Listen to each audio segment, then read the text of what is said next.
Hi అందరికీ నమస్కారం. Welcome to our channel. ప్రస్తుతం మనతో పాటు గెస్ట్గా ఉన్నారు కిరణ్ గారు. సార్ నమస్తే అండి. నమస్తే sir, YSRCP Congress party official పేజ్లో ఒక పోస్ట్ అయితే ఉంది. ఫస్ట్ అది మీకు చూపించి దాని తర్వాత దాని గురించి మాట్లాడతాను.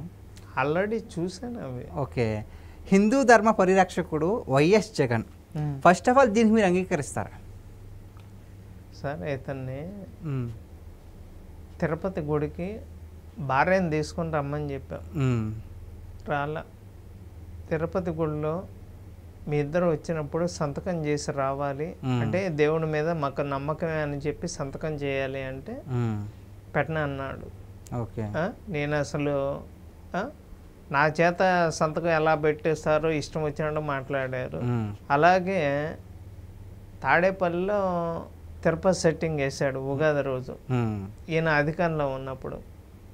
మరి ఈ సంవత్సరం ఉగాది మార్చి 30వ తారీఖు నా పుట్టినరోజు నాడు వచ్చింది. మరి ఆనాడు ఏం మాట్లాడలా. ఈ క్రిస్టియన్స్ పండక్కి వెళ్ళాడు, చర్చికి వెళ్ళాడు, కేకులు కోసాడు. ముస్లిమ్స్కి ఇఫ్తార్ విందుకి వెళ్ళాడు, ఖర్జూరా కొరికాడు.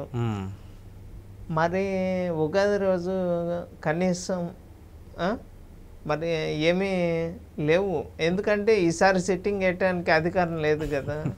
ఇన్ని నాటకాలు ఆడి ఈ హిందూ పరిరక్షకుడు అని చెప్పి మాట్లాడుతుంటే ఎవరు నమ్మే పరిస్థితిలో లేదు.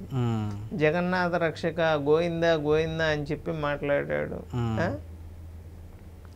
అసలు ఎన్నెన్ని మాటలు మాట్లాడి ఇలాగ మాట్లాడుతుంటే ఎవరో అతని చేత ఒకసారి జై శ్రీరామ్ అనే మాట అనిపించండి. చెప్పండి. ఈడు కానీ ఇక్కడ కేటీఆర్ గారు కానీ జై శ్రీరామ్ అనరంట. జై శ్రీరామ్ అంటే ఏందో అందరూ తెలిసింది.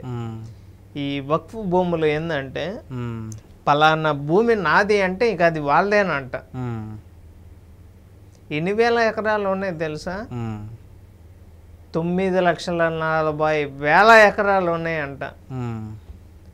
పసిపిల్లకి ఏమన్నా స్కూల్ పెట్టించారా? హాస్పిటల్ కట్టించారా? ఏం చేశారు? ముస్లిమ్స్కి గవర్నమెంట్ ఎందుకు డబ్బులు ఇవ్వాలి చెప్పండి? ఎందుకు రిజర్వేషన్లు ఇవ్వాలా ముస్లిమ్స్కి? ఇప్పుడు ఏపీ గవర్నమెంట్ కానీ ఇండియా కానీ ఎందుకని ముస్లిమ్స్కి రిజర్వేషన్లు ఇవ్వాలి చెప్పండి? ఏంది మీకేమో పిల్లలేమో అల్లా ఇచ్చాడు, పేదరికమేమో మోడీ ఇచ్చాడా? నాటకాలు ఆడుతున్నారా?